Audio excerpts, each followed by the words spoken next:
Hello, greetings. This is Gilles Manson. I wanted to come back to you to discuss a very important subject. This was the creation of fear. For fear is an invention, an illusion that appears real, but it does appear real in this matrix. And so it was revealed that a very long time ago it was because most planets do not have fear. People incarnate into biological form, but they keep their full memory, and they don't have to have there is no karma. There is no need for God to have a plan to save humanity. There is no need for light workers to come into the matrix, for the life happens naturally. But 1% of the planet fall into rebellion, fall into darkness, and that is when fear has been created. It came from an experiment. It was revealed that it was a low aspect of Yahweh, the God, the Father God of our universe, called Jehovah, that thought as an experiment to invent fear, and so to create separation, so that we lose our memory, and because of that, there was karma that was created. As we lose our memory, we become unconscious, and therefore the pursuit of wisdom is not the soul. We do not know what wisdom is about. For life was created to discover higher wisdom.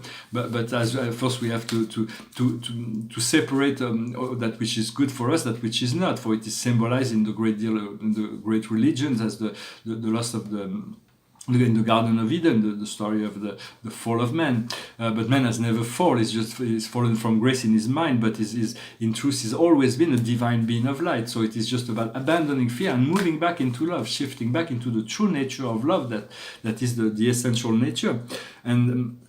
And so karma can be transcended by love. Karma is, we do want to balance out all those past memories, those past, anything that can come in needs to be balanced out, and then we need to overcome. This inner light can overcome any karma, any darkness. So it is important to let go, to forgive ourselves, no matter what happened, to forgive ourselves. It is just an experiment that's been run here, but it's been pushed a little too far, so there's going to be divine intervention.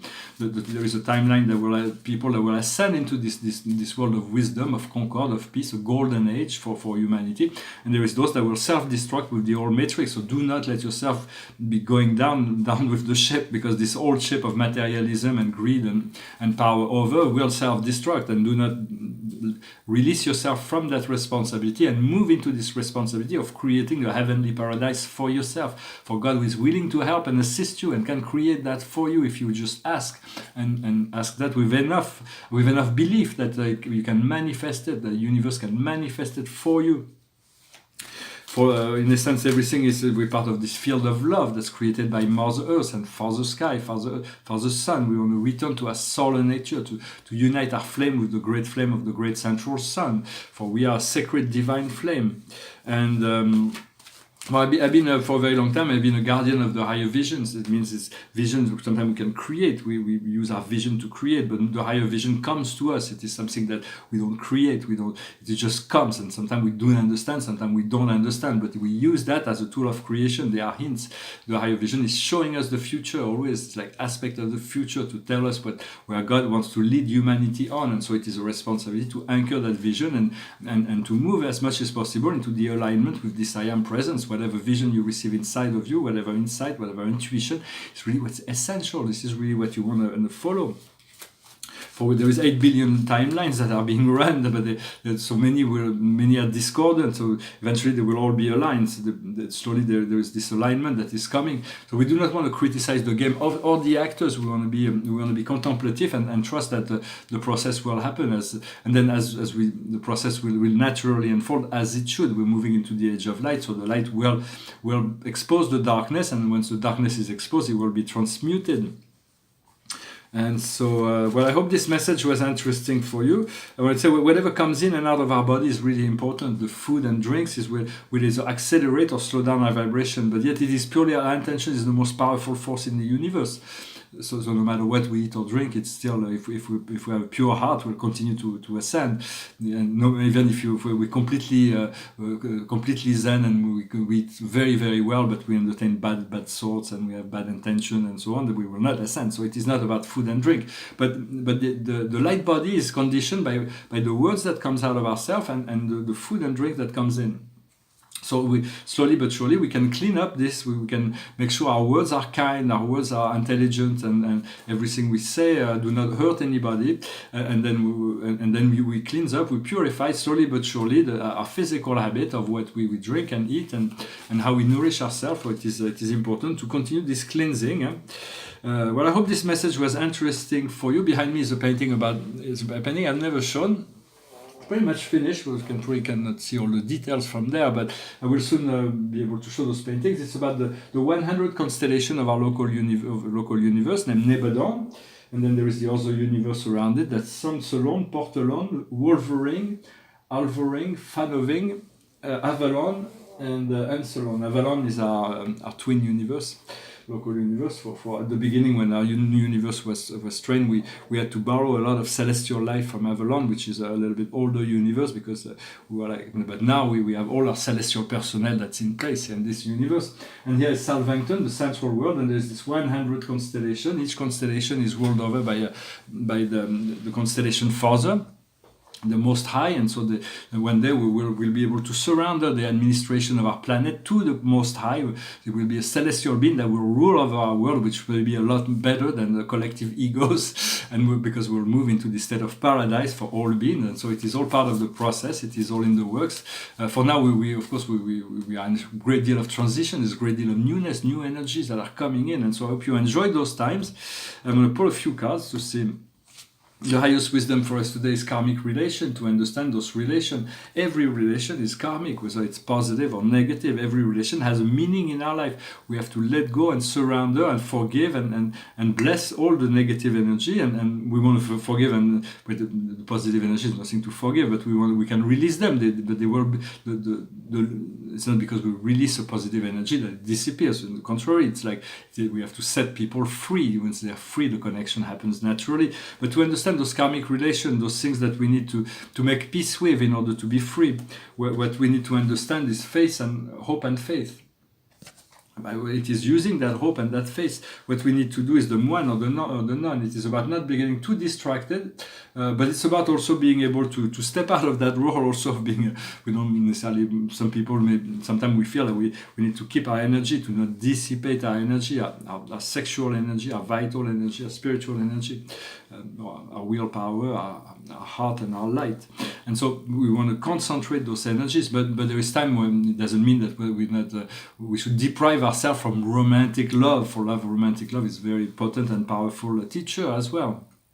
But we want to move into new level of relationship. Some old relationship, we may find that no matter what we try, even if we love each other, the relationship doesn't work. So if it doesn't work, it's no use to it's because it's like there was the new relationship that will work. The relationship we will be able to discover new level of relationships, and the outcome will be Atlantis, this great civilization, this great memory of Atlantis. For there was 200,000 years of golden age on Atlantis. It was a beautiful civilization. We lived thousands of years in our physical body. We were in crystal cities. We were connected to the galactics. We were connected to the inner earth. We were underground bases in crystal cities. And so it was a marvelous time. And Atlantis will rise again, for the civilization has been preserved in the inner earth, and they will rise again. The consciousness of Atlantis, with 70% of the humanity that's now here present, was in Atlantis at the time of the fall. So, but we're still carrying some pain from that fall unconsciously. So it is good to heal it and to know that now the new golden age will not end up in a catastrophe. We'll end up it's going to be 1,000 years of peace that will be followed by 10,000 years of continuing peace through the platinum age. So it is the final golden age. So those times are testing time, maybe. So do not let yourself be distracted by all the shadows of the world, and try to seek your inner light, your inner guidance, your guide. Call on your guides, your angel, the ascended master, the company of heaven, your creator, your I am presence, your soul family. All of this is one, but it is all complex, one but different. We are uniquely connected to the world of spirit. So just go one step at a time. Trust, let go of, just breathe and see what you receive each and every day. Accept that you are a child of God, and God is working through you and on you to prepare you for this ascension. And I hope this message was interesting for you. I'm going to finish with a song. It's a love song. We're moving close to Valentine's Day. It goes like this. Oh, my love, my darling, I hunger for your touch. A lone, lonely time, and time goes by so slowly, and time can do so much. Are you still mine? Need your love. I need your love. Godspeed your love to me. Lonely rivers flow to the sea, to the sea. In the open arms of the sea. Lonely rivers cry, wait for me, wait for me. I'll be coming home, wait for me. Oh, my love, my darling, I hunger for your touch. A lone, lonely time, and time goes by so slowly, and time can do so much. Are you still mine? Need your love. I need your love. God speed your love to me. Right, thank you very much for sticking till the end. I wish you a wonderful day, a wonderful evening, and let us be ready for this new shift. For every day brings this lot of marvelous possibility and potentiality. Wish you a wonderful day. Thank you. Namaste.